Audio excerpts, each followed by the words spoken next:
All right, Blake, we got a team that resides in the Southeastern Conference that we got to talk about that has not been off to the hottest start this year, to say the least. So let's rewind the clock back, April of 2024.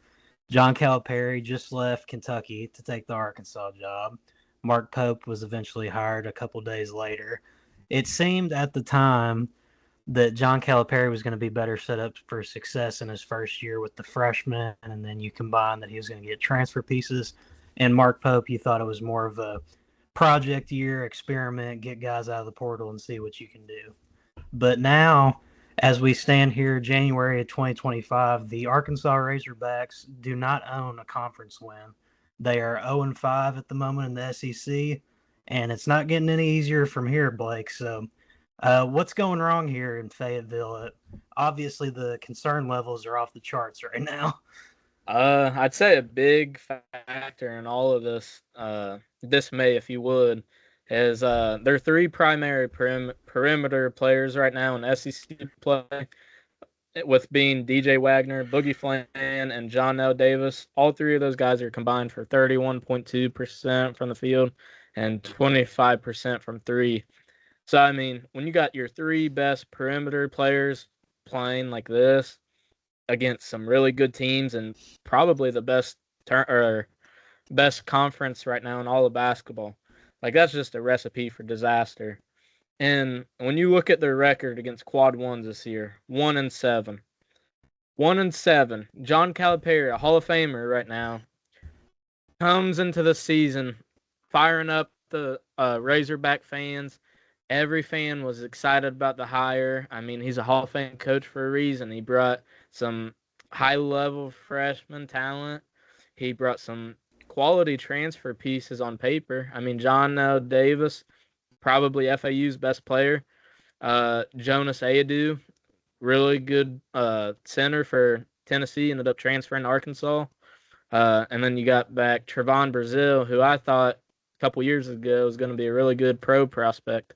Then you look at this team now, and it's not much to show for. I mean, when you got Adu Thiero, which, I mean, kudos to him, he's putting up a really good season so far. But when you're relying on him to be the number one option right now, and your perimeter players that you put way over $2 million into to get them to Arkansas, when they're struggling like this, it's not a good thing for that program at all. It's not a good thing for John Calipari. I mean, the guy's getting actively grilled by college basketball fans, Jeff Goodman, Arkansas fans, Kentucky fans, especially. It's really just a bad situation right now. And I mean, it's not going to get any easier for them at all anytime soon. The SEC, as I said, best conference in all of basketball. They play at home actually against Georgia in a couple days. So I mean, that's not going to get easier at all. Yeah, and I mean, you mentioned that he's getting dunked on by opposing fans and other media members. He's even getting dunked on by anonymous SEC coaches because Goodman's Yeah. article that he produced, where he got a direct quote from an anonymous SEC coach that said, "There's just no fear right now when I see him on the other sideline. The game has changed and he's becoming archaic." And that is really, I mean, as much it is just kind of telling of where the program is right now, it's also very telling of where John Calipari is as a coach. And it's just kind of sad because this is a guy who from about 2010 to like 2017, maybe 2019-ish area was just dominating college basketball. I mean, Kentucky was an NBA factory. He went on an unprecedented run of Final Fours, Elite Eights, and all kinds of tournament success, SEC championships, SEC tournament championships. And now you just look at what it is today, and he just seems to be like a shell of himself. And I mean, as a Kentucky fan, like I'm speaking strictly from a Kentucky fan perspective here. When he went to Arkansas, I think the overall mood in the fan base was, it's time to move on. This is a good move for everybody involved. He's going to get a fresh start. Kentucky's going to get a fresh start, and Arkansas is getting a guy who's obviously going to bring some excitement with them. But I mean, the excitement is just dead. There's no hope over there in Arkansas Nation right now. And it's really, I mean, it was funny almost at first, but now it's just kind of getting sad to see unfold. And it really just doesn't seem like there's a fix because you mentioned the issues with the guards and just the overall roster construction. Like, this is just not a good basketball team. Yeah, it really reflects on John Calipari at this point too. Kind of like you said from the quote from Jeff Goodman, like the offense he runs. I mean, it's not 2018, 2017 anymore. Cal, dribble drive like almost every possession, and giving it to some lower 5-star guys to toss up the rock like Boogie Flan. He's a great player, don't get me wrong, but look at his efficiency this year. It's not pretty. He's been shot chucking lately. Uh, I mean, he ended up getting hurt actually also and suffered a hand injury, and apparently he's going to be missing some time. So I mean, I definitely don't see things uh, turning around for the better at this point. Uh, and I mean, if they continue this production on the court and John Calipari continues with these struggles, and I just don't see his time in Fayetteville lasting very long. And I mean, Bud Walton Arena, this is a tiny bit off topic. It kind of goes hand in hand with the John Calipari Arkansas dilemma right now. But I mean, I've seen so much interaction on Twitter about how that place is like almost like how Rupp Arena gets called, like kind of old person dead zone. It's not very fan interactive almost, like kind of old school preppy type stuff. And it's tough to see because Bud Walton was considered one of the best arenas in all of college basketball, known for like rowdy environments. So it's just sad to see this program right now when they had high hopes going into the season, just becoming this product. Yeah, and I mean, it almost gets to a point as well where you wonder, like, just strictly from a Cal perspective, like, it looks like a guy that's tired, burnout, and just not having fun. And I really do wonder, like, if this season continues going down the track that it's going, they miss the tournament completely. I mean, what reason does he have to stick around? I almost think that this is setting up to where he could just say, you know what, I should have hung it up a little bit earlier, but I could be wrong on that because he's got some talent coming in, but I just think this is a guy that's sort of running out of energy, and I'm really not sure if he's going to be able to sustain it much longer. I don't know what you think about that, but that's kind of the way I feel like this could ultimately head towards. Yeah, I agree with you, no doubt. I mean, I thought going into the season, John Calipari went here as like a statement almost, kind of like a I'm him type of situation. Like I'm still the Hall of Fame coach I am. And then come to find out, January 20th, 2025, as of today, he's not the same coach anymore. That statement run that he was looking for preseason, it just hasn't hit like it was supposed to. 1-7 against quad one teams, that's not going to get you the March Madness. And if they don't pick up some quad one wins really, really soon, if they don't make a run in the SEC tournament this year, then I mean, honestly, John Calipari in Arkansas, I hate to say it, you're gonna miss the tournament. Yeah, I mean, where things sit today, there's no chance they make the tournament. I mean, you look at their schedule Yeah, coming up. They've got Georgia at home. I mean, I think Georgia's a loss for them. I could see them winning where it's at Bud Walton, but even still. Then you get yeah, Oklahoma in your building, but then you got to go to Kentucky, and that's a game where Rupp Arena is going to be as lively as we may ever see it in that one. So I don't see them pulling that out.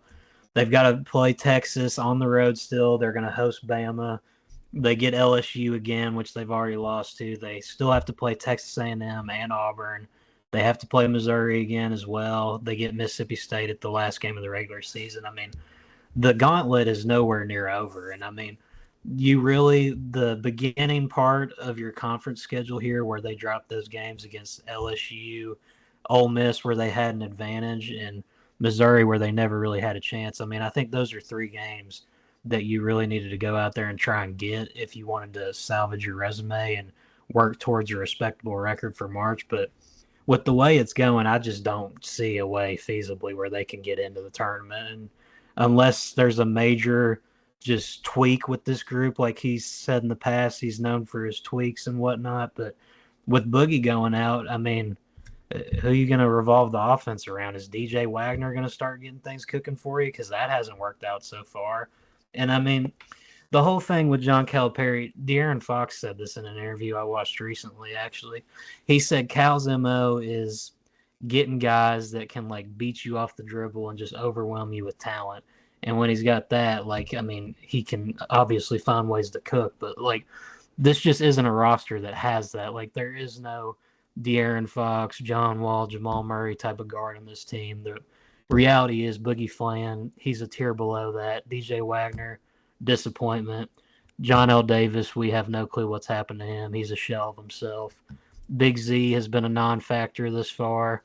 Adu Thiero has been the best player. We've talked about that all year long.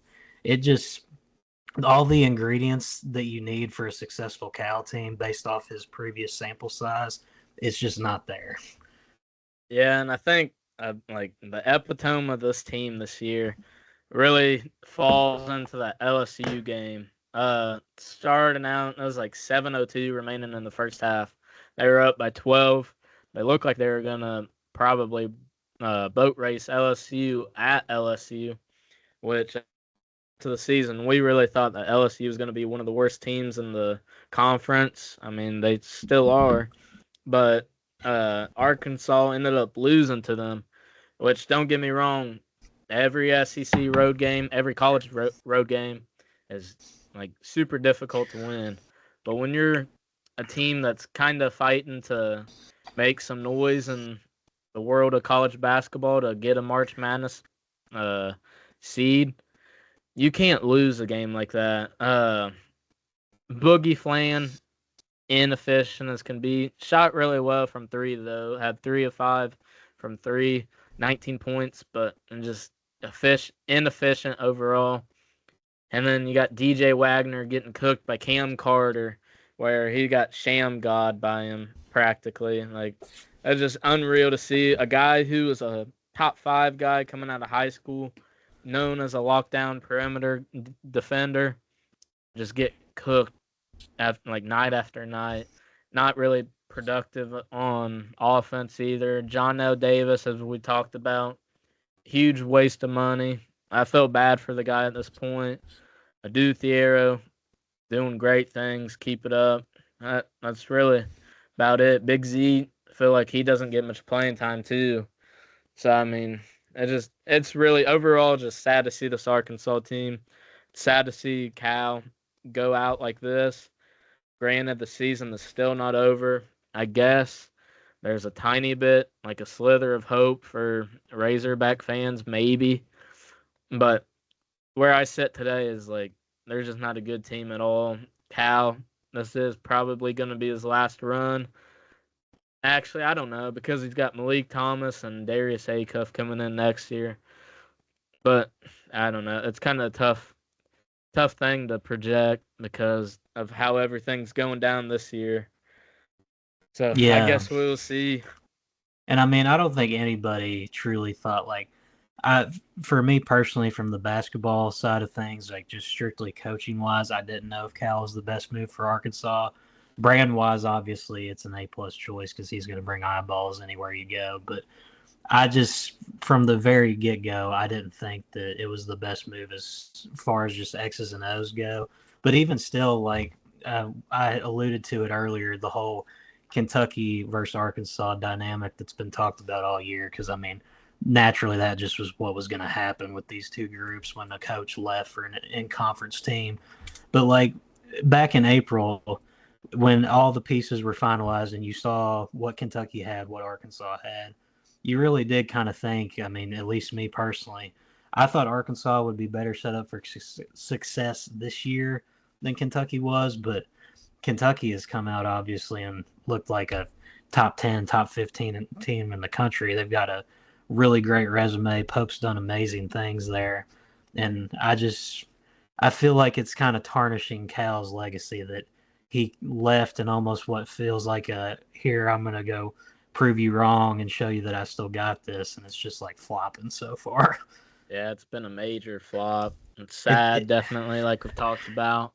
And I feel like the Muss bus, Eric Musselman leaving Arkansas, way bigger loss than most Razorback fans probably imagine. He took them to 3 different NCAA appearances. So for a program that hadn't seen a load of success in a hot minute, a guy like him leaving that basically rejuvenated that whole program. It's definitely hard to see. Yeah, and I mean, one more thing before we go. I guess when you look at Cal's recent results in the postseason and all that, it feels like the fall off kind of started when COVID hit. And I almost wonder sometimes, like that 2019-2020 Kentucky group with Maxey, Quickly, and all those guys. I feel like if they had made a decent run, that could have kept him going and made him just feel re-energized. And like even 2 years later with that Kentucky team that had Oscar Sheboy that lost to St. Peter's in shocking fashion. I feel like if they pieced together a run there, maybe he'd have more juice to keep things rolling. But it almost just seems to me like Cal's a guy that's just completely broken and has lost his sense of motivation. It definitely does seem like he's lost his sense of urgency, sense of will within just coaching as a whole. Like just I don't know. It just seems upsetting almost for the guy. He's put his heart and soul into this for I think over 40 years. Long before I was born, I know that for sure. But yeah, it's really tough to see a guy who most college basketball enthusiasts grew up watching if they're around our age. This guy's done a lot for the game of basketball, done a lot for people in general, giving back to the community and stuff. Like he's a great guy overall. So it's rough to see this guy going through it like this on the court and off the court now with the failure so far at Arkansas. Yeah, I mean, like for me as a kid, like Cal, the start of his tenure at UK, that's what was Kentucky basketball for me before Mark Pope. Like that guy, he was like the godfather for me when I was growing up. Yeah. He was the gold standard, the guy I looked up to.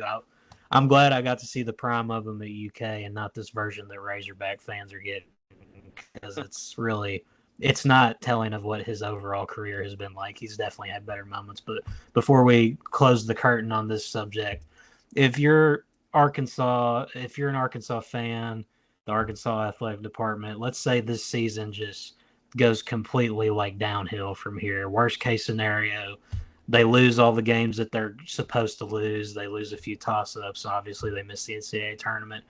Do you consider, just saying, Cal, we appreciate you for trying. It seems like the game's kind of left you. We think it's best if we move on. Or do you think they're going to give him another go at it and say, like, this is just year one. Let's see if he can try it again next year? I mean, with the red carpet they put out for Cal and his entrance basically to Arkansas this year, I definitely think they'll give him another year, especially with the talent he's got coming in next year. It is year one. I will say that it's not really an excuse. I mean, Mark Pope is doing great things right now over at Kentucky with new era offense. He's putting up crazy offensive numbers. The defense lacks over there, but that's a whole different topic for another day. But yeah, I don't think Cal will leave. I don't see them pushing him out. That Hunter Yurachek, I'm probably pronouncing his name wrong. The AD over at Arkansas, he put a lot of time, money, etc. into getting Cal over to Arkansas. Tyson Chicken, they put a crap ton of money into getting him over to Arkansas.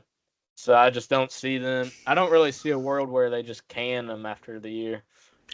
Yeah, and you mentioned Hunter Yurachek. Judging off social media, he's not the most popular man in Arkansas around all fronts when it comes to their athletics. That's a different discussion. But yeah, I don't think that they would can him after 1 year. I do think that there would be a chance that maybe Cal just runs out of energy, like I mentioned, and gives it up. But we'll see what happens. I mean, there's a lot of season left. Granted, they're running out of time to get this right, and something's got to happen quick. But we'll see. And I will just warn Razorback fans. I mean, you mentioned it. It is year one of a new tenure.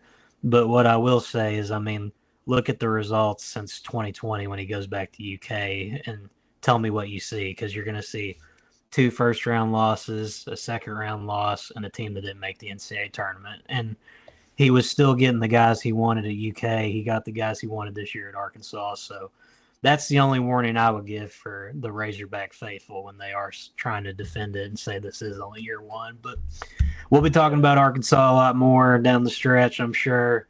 Hopefully things get better there in Fayetteville, but we'll see. It's going to take a big turnaround, and it's going to take a big turnaround quick.